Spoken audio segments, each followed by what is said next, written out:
Hola, and welcome to Vive Nutrition Radio, the first ever Spanglish podcast where you will hear interviews with the top minds in nutrition, performance, fitness, and health in both English and Spanish. Here is your host, expert registered dietitian, Andres Ayesta, on a mission to help you take your nutrition to the next level. Hope you're ready for this. Let's dive right in. What's going on, guys? Welcome back to another episode of Vive Nutrition Radio. This is your host, Andres Ayesta, once again on a new edition and a new knowledge episode. On this one's going to be strictly on weight and fat loss. So last week we talked about sleep, which is certainly a very important topic, but I thought that today I would answer some questions.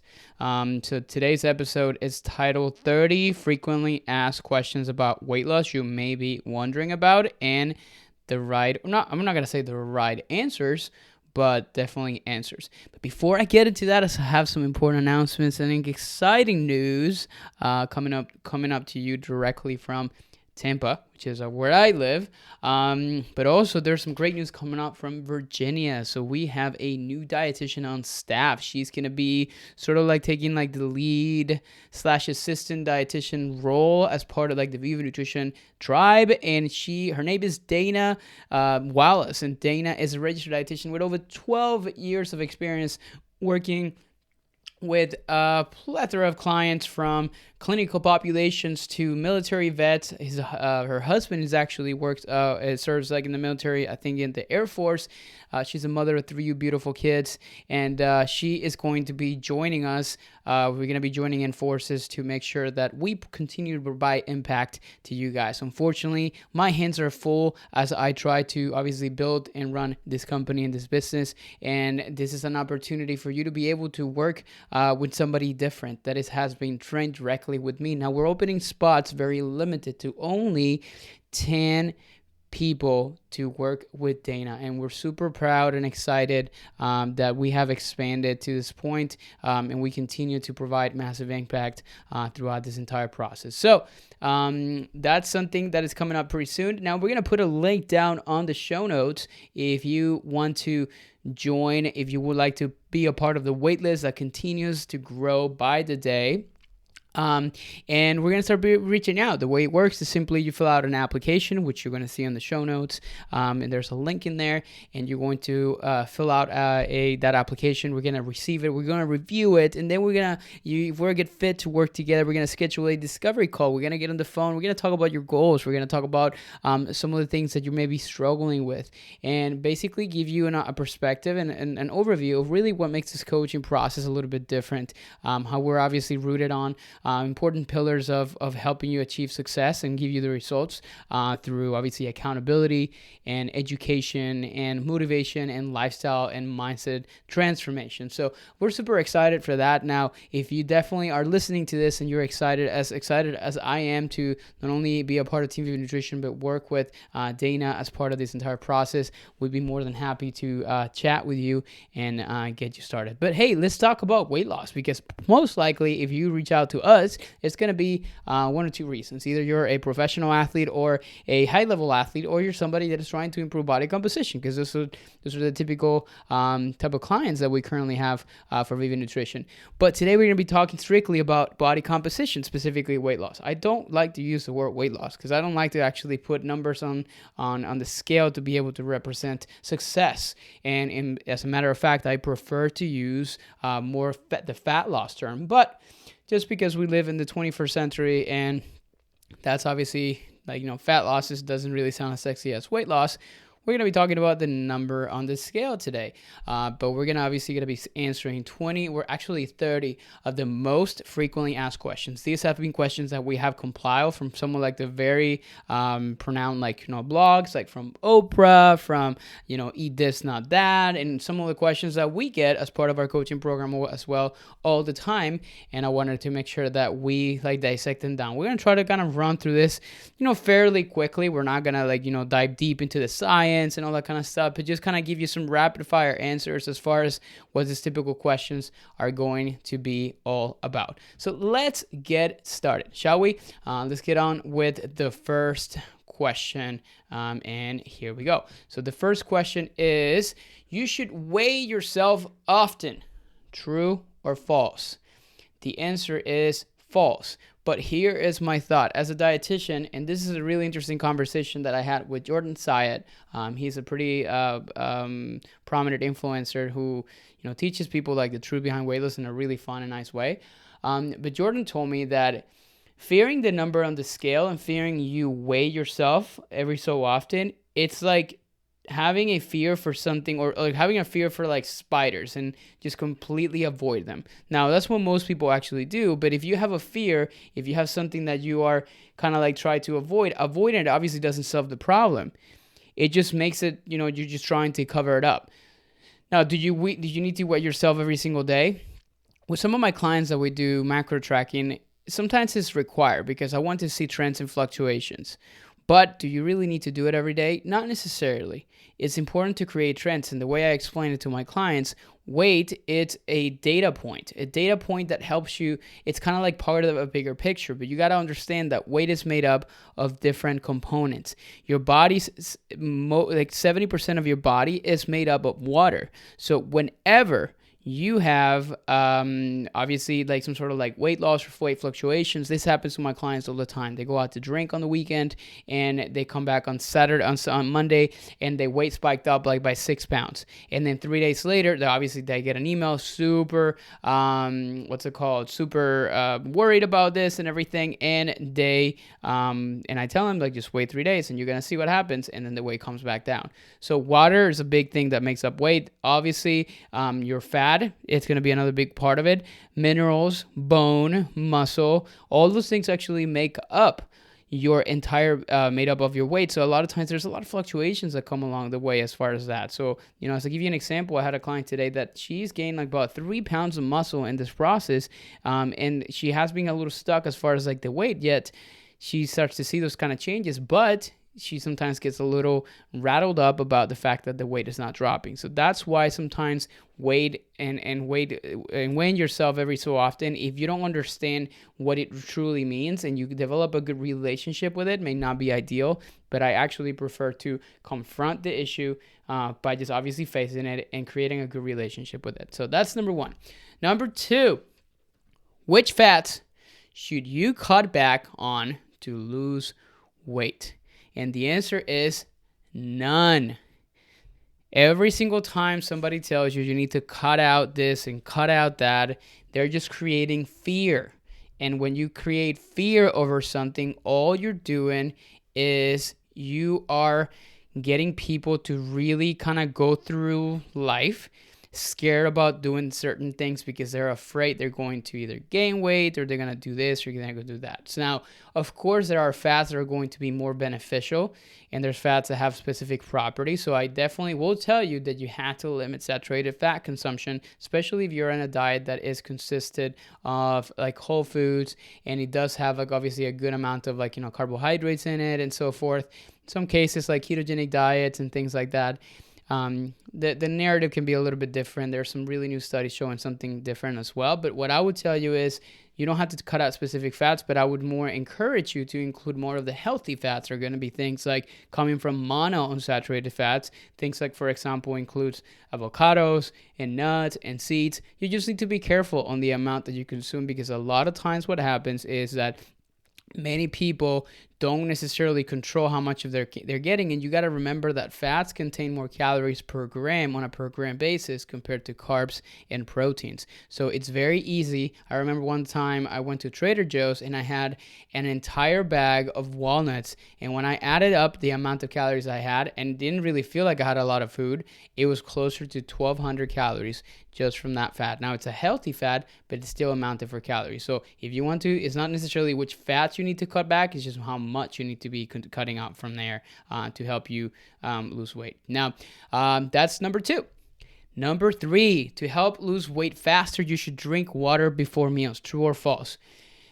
There's nothing magic about that, but the reason I recommend people to do this is because the stomach is like a bag, and a bag that fills up with something gets filled up, and then you cannot stuff it with anything else.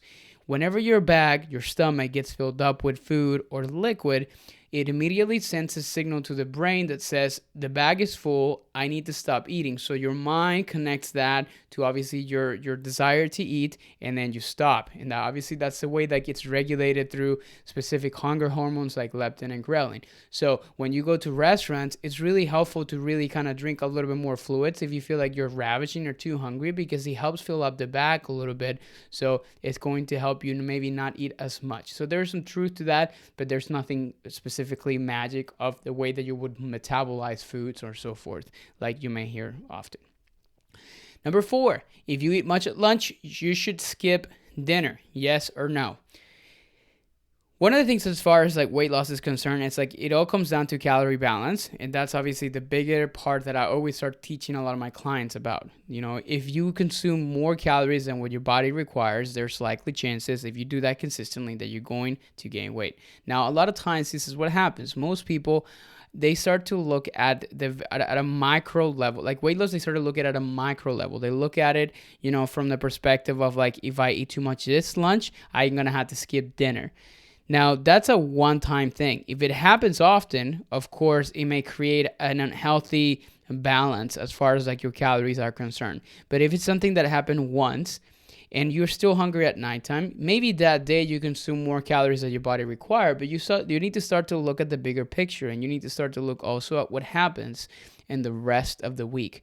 So that's why a lot of times like people, like they freak out about like going to a restaurant one night and feeling like they're losing it, and then they throw it all out the window because they feel that they failed. You didn't fail. You had more calories than you needed. The next day, most likely, your weight is gonna go up, and it's not related because you gained 10 pounds of fat or 5 pounds of fat. It's mostly because of foods that you consume had a little bit higher sodium content, and they actually kind of got you to maybe not, or got you to maybe store a little bit more water than usual. So those are things that a lot of times like may happen. So you don't have to necessarily skip dinner. But if you, sometimes I work with clients and I call them like advanced clients, advanced nutrition strategies that we implement, in which we manipulate meal timing. So let's say, for example, you did have a big lunch and you're not too hungry for dinner. It's a good learning opportunity for you to make changes for the next day. You can skip dinner, but the only problem with that is a lot of times you're skipping out on maybe having enough protein, and that may start to affect you in the long term. If it's a one-time thing, sure, you can listen to your body and make sure you're making proper adjustments. If you don't feel hungry, don't. But if you're making this a consistent thing, maybe there's something that you need to change as far as like your lunches are concerned. So that's number 4. Number 5, after eating, how long should it take before you feel full? That's a great question. So the answer to that is going to be depending on the composition of what you're consuming. And I'm going to give you an example. I always tell this to my clients. If you would having 100 calories worth of pizza, it's like a very small slice. And once you have it, you're going to feel not satisfied at all. And you're going to go for like at least 3 to 4 more slices, because that's a pretty small slice of pizza.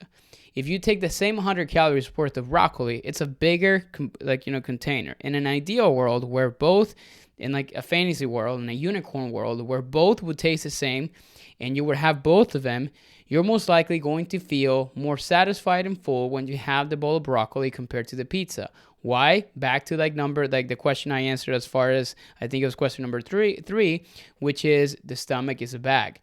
So you're going to feel more full when you start to include foods that are going to have more volume. So it's about filling up the bag with things that don't provide as much calories but still provide volume. If you have, for example, a massive salad with a lot of vegetables and things like that, you're probably going to feel fuller if you only had, for example, maybe some rice and a steak, or maybe some potatoes or something like this. It's all about the bag and how you're filling it up. Number 6, to lose weight, you should plan every single meal. True or false? That's a false, but I will tell you something. People don't plan to fail, they fail to plan. And anybody that wants to accomplish a goal, you obviously need to make sure you start with not only the end in mind, but at the same time you plan ahead. Why? Because if you're not doing that, like obviously there's people listening to this that are obviously more into the movement of intuitive eating and all kinds of stuff like that. They will obviously gonna tell you, you should not plan, you should not do this. Sometimes they will, but in my opinion, if you're trying to achieve a very conscious, you're with conscious effort, a specific result, you want to like lose X amount of body fat or X amount of weight or whatnot. if you don't plan, you're likely going to set up yourself for failure because you're not creating consistency. Like imagine you're starting up the week, and today is Monday as I'm recording this, and you are starting up the week and you didn't really plan to go to the grocery store, you didn't plan to cook. If you didn't have a plan, it's going to be very difficult. Now, do you need to plan every single nitty-gritty detail of every single meal of the day? Not necessarily. Maybe a lot of times you're going to have an invitation to go out to happy hour. So it's all about creating consistency around the foods you're consuming, but planning ahead and looking and anticipating certain situations. If you're going to go to happy hour, maybe like your lunch is not going to be a massive Chinese bowl or something like that from a Chinese restaurant. So again, it comes down to creating balance as far as that. So that's a key thing to remember.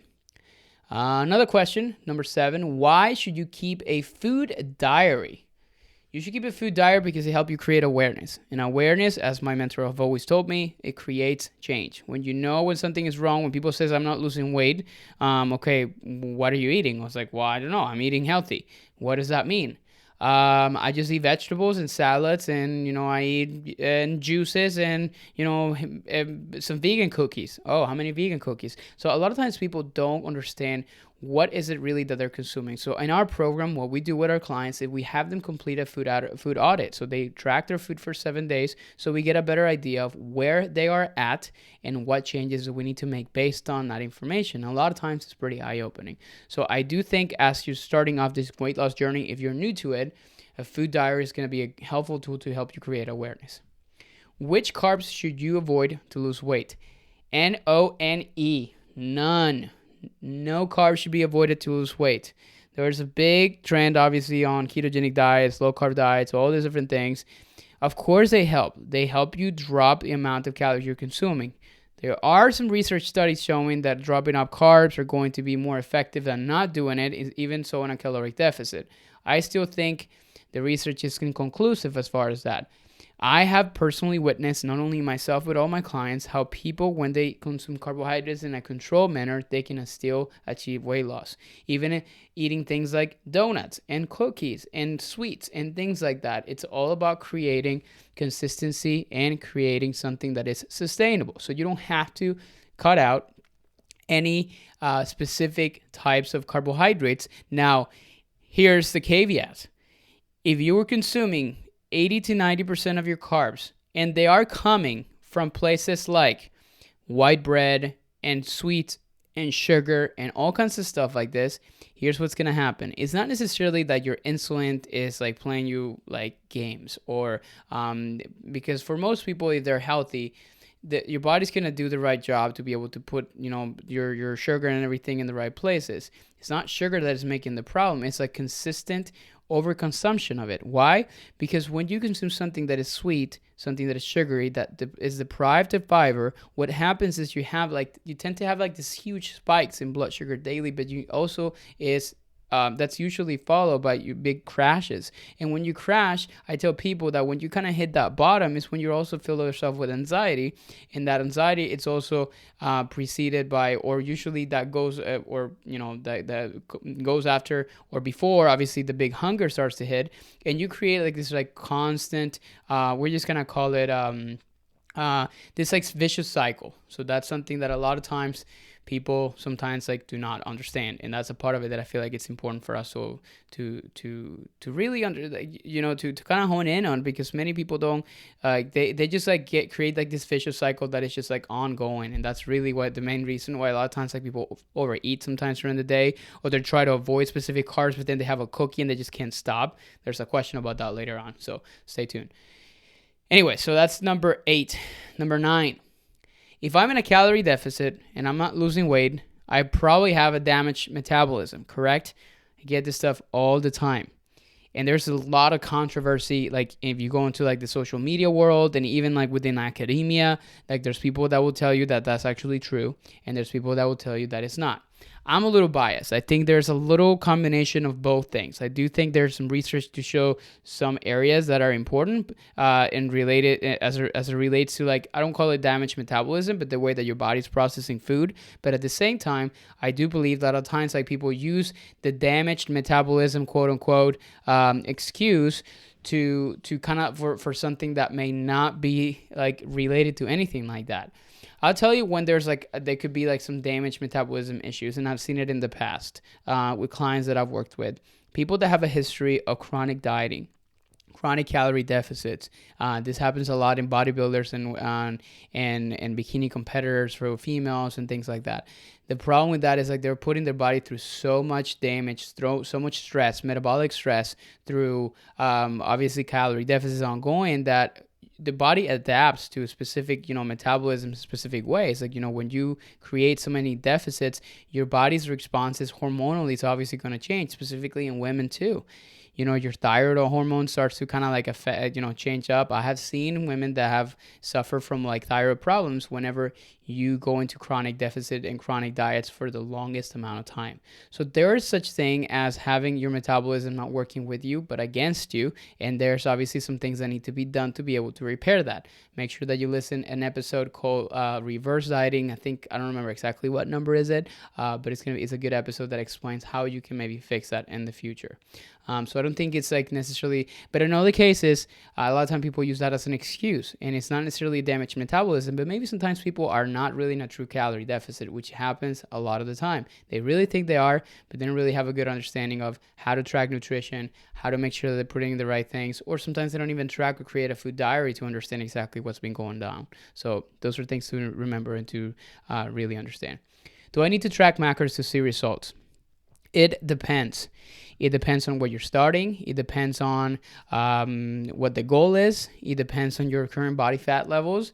Like if you're a person that is, currently, have obesity issues, or you're chronically overweight or anything like this, maybe your goal is just to start making habit changes, and you don't really need to be tracking macros. In fact, we start a lot of our clients depending on where they're at, whether it's like level 1, level 2, level 3, or level 3. So it's like, level 1 is somebody that have no idea of like, they don't really have any nutrition knowledge. They don't really understand really what the difference between carbohydrates are and things of that sort.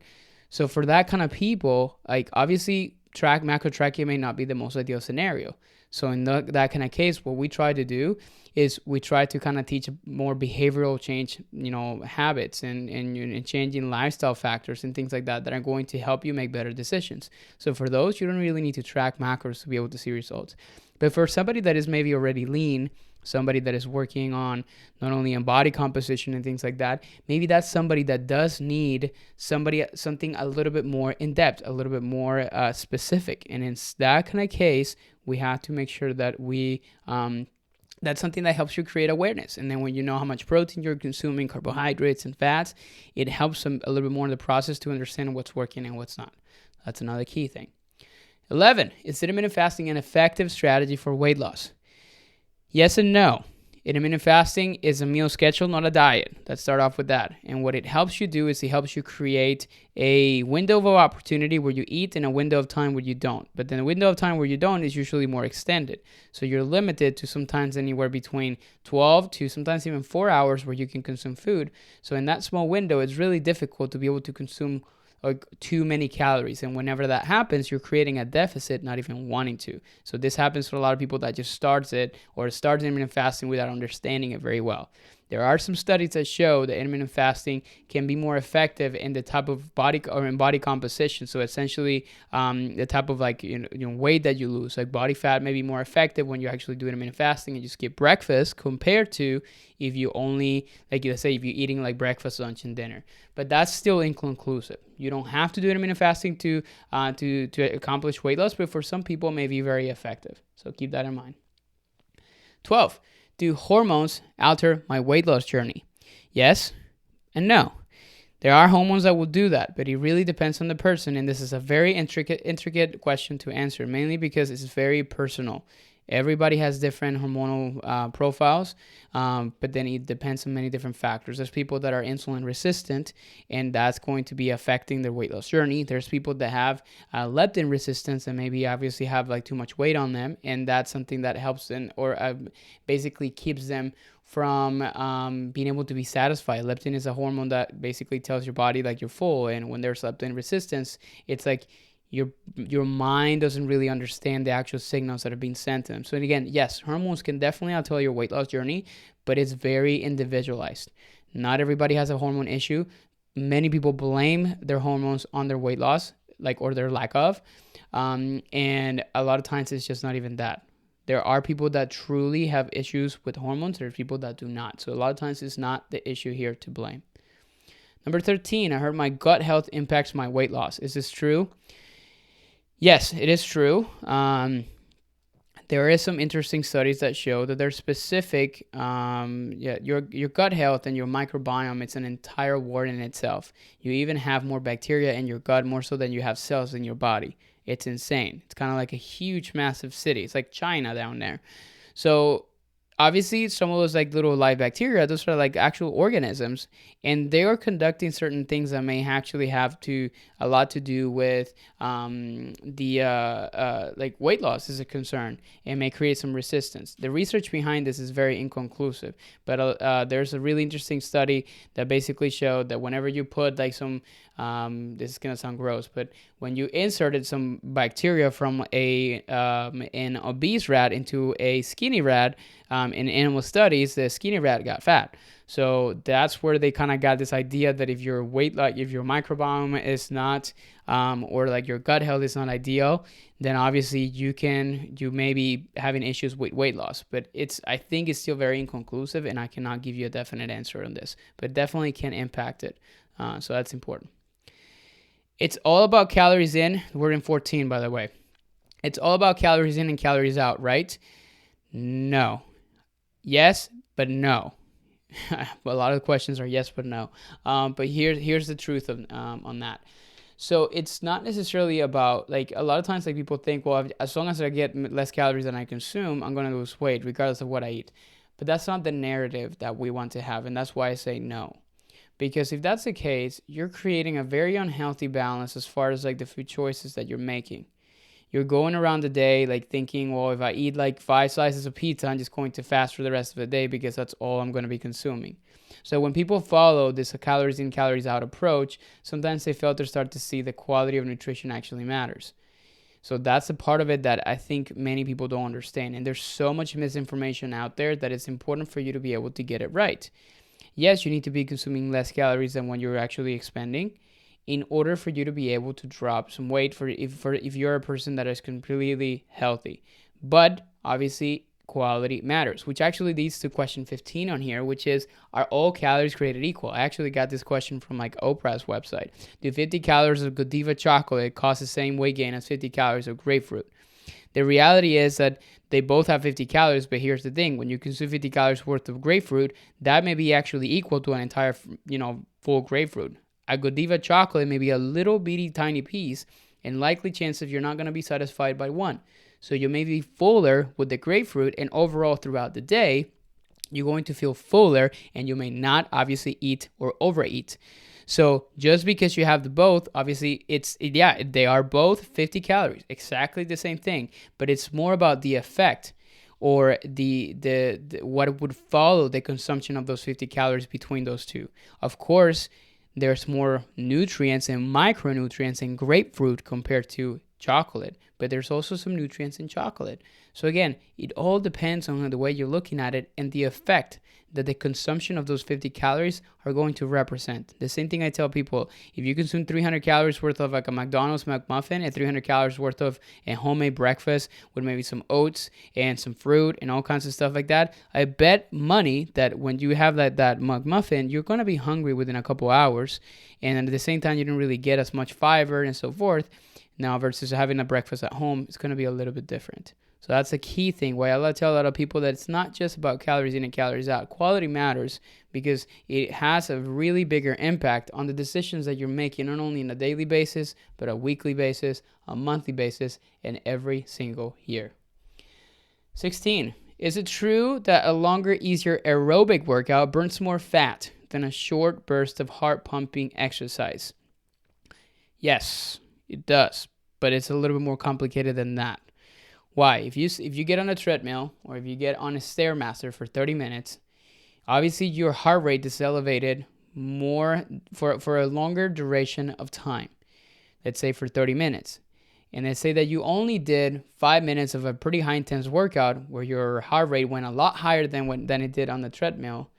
but it only lasted for 5 minutes. When you take the average of like the energy requirement of the energy, I would just say the energy requirement for those 5 minutes of high intensity training and the energy requirements for the 30 minutes on the treadmill, you're going to realize that you probably needed more energy for the treadmill. But at that moment, what we understand, however, is that whenever you have high intensity type of training, there's something that happens in your body that revs up your metabolism, and basically your body starts to burn more calories in the subsequent amount of time that goes after you had that entire training session, and it doesn't happen with easier aerobic exercises. So if you have, for example, a CrossFit class, we just did one today, and there's a lot of like higher intensity training workouts, what happens is, and that's what we call like, they call it, what's the name of it? Post-exercise oxygen consumption. I don't remember the actual letters for it. Post-exercise oxygen consumption. And what happens is like your body's still using oxygen to try to recover from that really bout of exercise. So you start to burn a little more calories for a longer duration of time that goes right after the training, sometimes even 24 to 48 hours. And that's why high intensity training may be a really effective strategy to include. Does it mean that easier aerobic workouts cannot do the same? They can, but I think they can be added interchangeably. And at the same time, they may affect your ability to gain muscle based on some recent studies. So you need to keep that in mind as well. 17. Why are those last 5 to 10 pounds of weight are so hard to lose? So let's say you started this weight loss journey and you kind of got to a point where like, okay, like this is not working. I don't know what's going on. I don't know what's happening. Like I just cannot get those extra 5 to 10 pounds so hard to lose. Here's the thing. When you create a calorie deficit, how do I explain this? Like, your body can only do so much. Your body hates weight loss. I'm gonna say this again. Your body hates weight loss. And why does it do it? Because your body's trying to survive. It doesn't like to go against the grain. It doesn't like to go against being uncomfortable. It doesn't like to do that. So it needs to make so many adaptations to try to preserve and maintain living. It hates weight loss because your body's not designed for that. It's designed to preserve living. Now, whenever you start to lose weight and you create a calorie deficit, what you're doing is you're creating so many deficits. Your body's kind of changing, so now you're losing body fat, so your metabolism is kind of slowing down. And a lot of times when people don't do it the right way, they're also losing a little bit of muscle, and when that happens, obviously their metabolism starts to kind of come down a little bit. So the amount of energy you required for being able to lose weight, you need to continue to drop it. And the more you drop it, the more resistance you create. And that's what people get into, this ongoing cycle in which all they do is they lose weight up to a specific point and then they stop simply because they cannot keep going any lower before obviously their body starts to break down. And obviously that's not ideal. So that's why it's so hard, because your metabolism changes. And that's why, for example, in our nutrition program, we teach that weight loss cannot be something that is sustained for months on and 365 days a year. You have to start to think about creating what we call nutrition periodization, times in which you may not be losing fat, but it's okay because you're creating and setting up the ground for another fat loss stage that you may actually have to go through. If you want to find out about that, make sure you send me a message so we can teach you how we do that. 18. Are 4, 5, or 6 meals better than 3 big ones? Not really. It all comes down to how many calories you're consuming. And we now understand that meal timing, if you ask me why back in the day when I was actually getting my degree in nutrition, I would tell you you got to eat 6 meals a day because that speeds up your metabolism. It's not true. A lot of times we really think that's the case, but it's not. Now, if 6 meals a day, it's a good way because you cannot cram it all in in 3 meals, or you get hungry a lot often and things like that, then maybe it works for you to have 6 meals. For me, for example, I prefer to have more of my calories in one setting. I like to have big meals. I have a big appetite, and I prefer it that way. And I control my calories in those 3 meals on a daily basis. For some other people, it may be 5 or 4 or 6 or 3 and a snack or whatever may be the case. So keep that in mind. 19. Does it matter what time you eat? Back to the same conversation, it does not. And I'll answer some questions that I think down the road are asking about the timing at nighttime. So that's going to be important. Now, I will tell you one thing. I do recommend for specific populations, let's say you train super hard, you're an athlete, to try to eat specific things around times of training. Why? Because your body is more receptive to nutrients at that moment. You created a lot of damage, for example, for weightlifters and athletes. And, there's so much strain that goes into workouts that your body's just like craving fuel to be able to recover, to be able to have enough to build and rebuild muscle and rebuild tissues and all kinds of stuff like that. So I do recommend my clients and the people I teach that they need to make sure that there's enough fuel before, during, and after training, depending on the person. If you're just doing like a 30-minute jog or something like that, that's not as important as maybe somebody that is training 2-a-days in the morning, at nighttime, and they're training 2 to 3 hours in a field. So that's a little bit different. Most people listening to this may not be in that train of thought. Others of you, I do have some athletes that listen to the podcast, they will. So that's a key thing, that it really depends on the person. So keep that in mind. I've heard like a lot of athletes practicing intermittent fasting, and even though I preach it and I think it's actually something that can represent an interesting benefit for many people, maybe for them they're actually not consuming enough calories to support their training needs, and that's why they need to stop. So you get the idea. Number 20, we're 10 left. Can you get addicted to carbohydrates? It's not necessarily yes and no, and another yes and no questions. It's not necessarily an addiction, but there are parts of the brain, which is actually pretty interesting. They have done some interesting studies, some MRI studies, in which the MRIs, what they do is basically they light up like different areas of your brain. When they light up, essentially that's an area of your brain that is activated, and there's different areas of your brain that when they're activated, they represent something. For example, your prefrontal cortex, which is the part in like your front of your forehead, when it lights up, it's essentially making rational decisions. So rational decisions in the stuff that, thought out processes and stuff like that. There's a part of your brain, I think it's called, I don't know, I forgot the name of it, but it makes a lot of emotional decisions. So sometimes like you can actually like light that up. So when it comes down to specific types of carbohydrates and sugars and things like that, it appears that it lights up parts of your brain that represent a lot of emotional responses and reward and really kind of like a soothing mechanism. They even did studies on rats where they look at, the areas of the brain that are light up when you actually consume cocaine, like a drug, and then sugar. And then you can see that obviously they're very similar things, because sugar is something rewarding, something that makes you feel good. It also comes down to with like the way that you have been raised, and then when you were fed, when you were younger. I do think that actually has a lot to do with that. So it's not necessarily you create an addiction to carbohydrates. It creates a specific response emotionally that can do that. On the other token, it's not necessarily from the brain standpoint.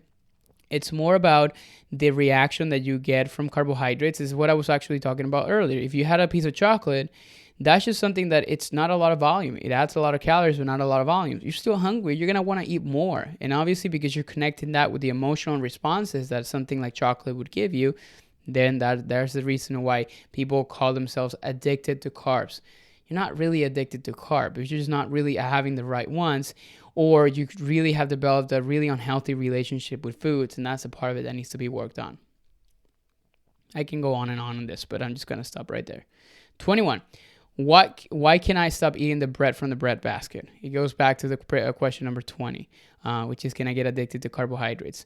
First of all, a lot of times as we call like unconscious eating. So unconscious eating is you're actually being social and you don't really have, or sometimes there's some awkward silences or something like this. And, you usually recur to eating because it's an action. It's something that gets you busy. It's something that gets you out of awkward situations or gets you doing something. Nobody likes to stand still and like look at each other. Or sometimes it's unconscious eating. You're talking to somebody and use a typical action.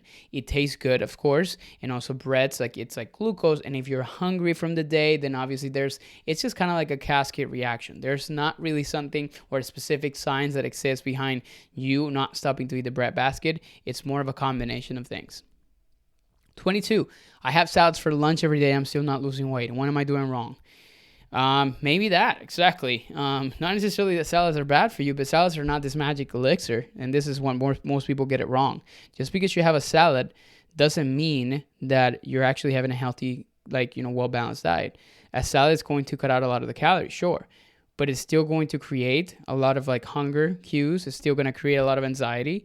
And what's probably happening is that you're consuming more calories throughout the rest of the day and not even counting that or considering that. You're just doing it sometimes unconsciously, going to the kitchen and licking something like a spoon on there, or grabbing like a little thing from the back but not even realizing it, and you're trying to forget about it because you just don't even think about it. You have no idea how many times I ask people, what did you eat yesterday?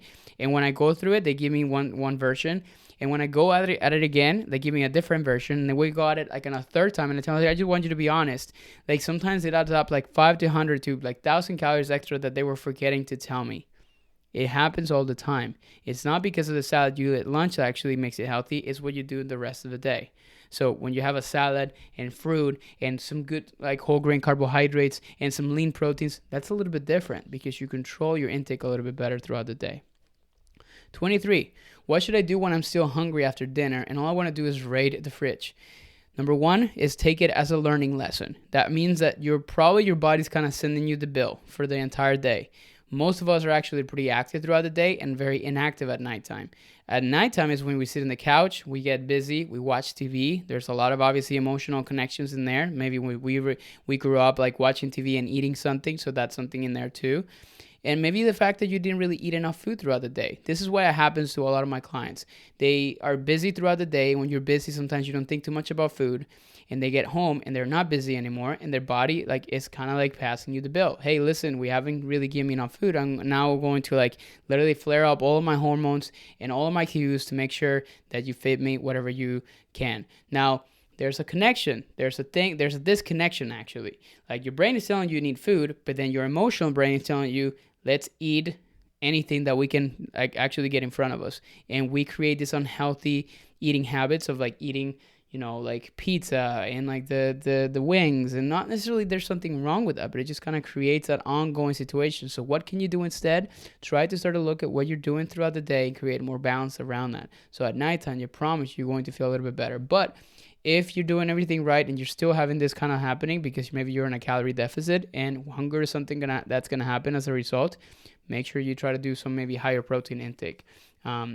Something like a casein protein, whey protein, cottage cheese, Greek yogurt. Those things are going to actually help you not only recover from a training session, but at the same time keep you fuller for longer. 24. Can I really eat an endless amount of fruit and still lose weight? Not sure where this question comes from. Everything in moderation is a big motto that we try to teach. You can have 5,000 calories worth of fruit, which I doubt that you will be able to finish because that's a lot of fiber, and you will probably gain weight. So you need to keep that in mind. Now, in some other cases, you have to understand that some people may it depends on like the where the fruit is coming from, because some people may consider like fruit juice is actually coming from there. So again, you have to really consider that too. So yes, you can consume a good amount of fruits and still lose weight. So don't be afraid of fruit just simply because it contains quote unquote sugar. Yes, it does have carbohydrates and the form of specific types of sugar, but it doesn't mean that that's actually causing you to gain weight. In fact, when you consume fruit, you're also having a good amount of fiber as part of it too, which is actually making you feel fuller longer, and that's a little bit better than maybe having some gummy bears or something like that. Some people may consider those fruit. Number 25. Am I drowning all of my money in those fancy enhanced waters? Yes, you are. There's no benefit into any of those waters. Those just are water. Sometimes they add sugars to it, and then sometimes they add some vitamins to it that you can get from food. So do not. 26. What is more important? The amount of calories that I am consuming, or sorry, I like literally lost like the questions on here. Let me make sure I find them on here again. Okay. What is more important, the amount of calories or the type of calories you consume in a day? I think I answered this question already. It's a combination of both. It's the amount, but also the type, because the type of calories are going to dictate that you can stay in line with the amount that you're supposed to be consuming. Again, I'm going to repeat that. The type of calories are going to define how well you can control the amount of calories you can consume daily. So if you choose pizza as the type of calories you want to consume, I promise you're going to consume more than what you need for weight loss, because you're going to be starving all day long. Keep that in mind. How many hours before bed should I stop eating? This is 27. In order to avoid a nightmare on the scale when I wake up. So essentially, what time do I need to stop eating? Here's what happens when the scale actually goes up overnight. It's most likely related to a lot of water fluctuations that happen overnight as part of like the total body processes that occur.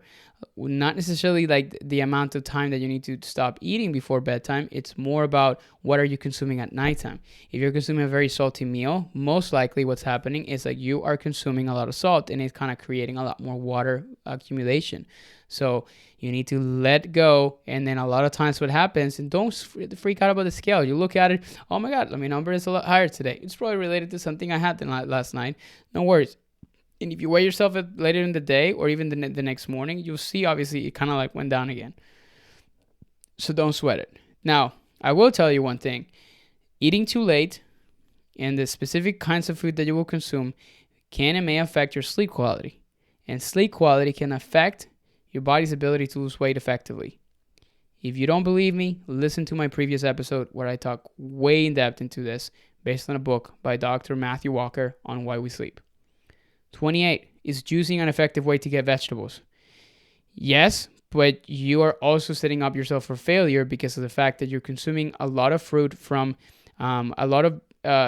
basically you're consuming a lot of sugar that are coming from vegetables and fruit, but you're obviously being deprived of fiber. So what happens is you get a lot of you get a lot of sugar. Again, not necessarily a bad thing because you're still getting some nutrients from the juicing, but at the same time, it's something that your body processes pretty quickly, so you'll get hungry a lot faster.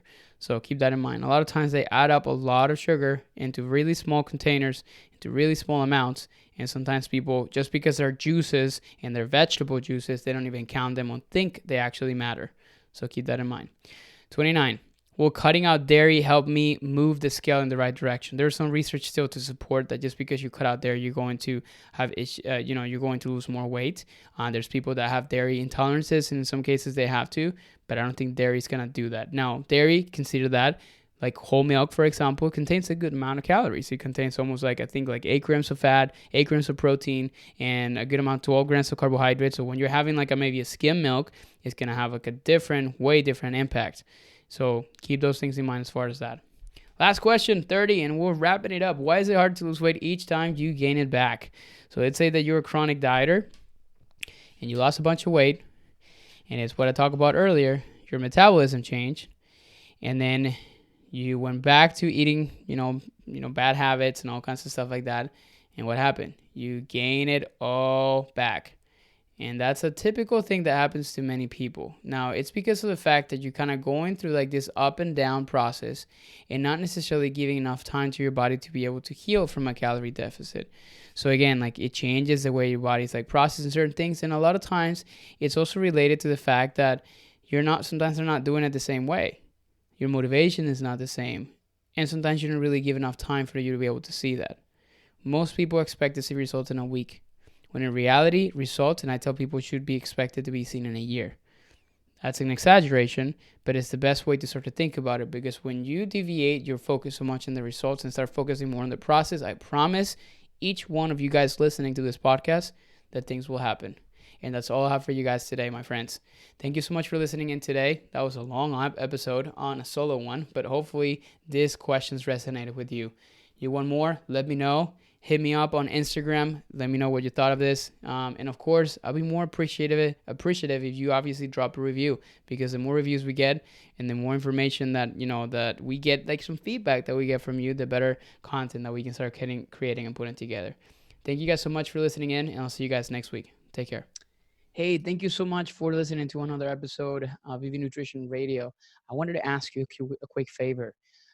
If you enjoyed this episode, or if you enjoyed the podcast altogether, make sure you subscribe and leave us a review so we increase our visibility and we continue to reach more people and change their lifestyle through nutrition, performance, fitness, and health.